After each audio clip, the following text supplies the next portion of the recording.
George Foreman finally admits he refused to face one heavyweight in his career, he was too tough.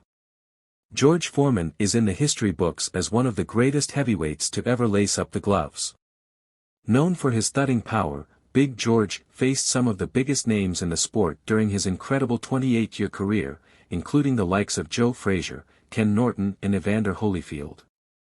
His most famous night came back in 1974 when he put his WBC and WBA titles on the line against Muhammad Ali. The Rumble in the Jungle saw Ali, who went in as the heavy underdog, use his famous rope-a-dope tactic to tire Foreman out and secure one of the greatest victories in heavyweight history.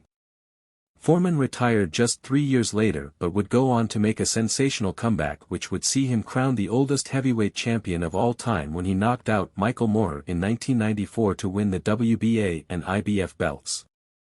It was the man he was ordered to defend those titles against that Foreman has now admitted to avoiding.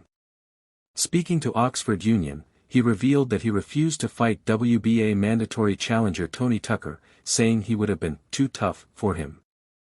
They tried to force me to fight Tony Tucker after I'd beaten Michael Moorer, and I remember looking at Tony Tucker and saying, "Mama didn't raise no fools. I'm not fighting him," and they took the titles. Some people I'm not going to fight. That's the good reason, I didn't want to fight him. Too tough.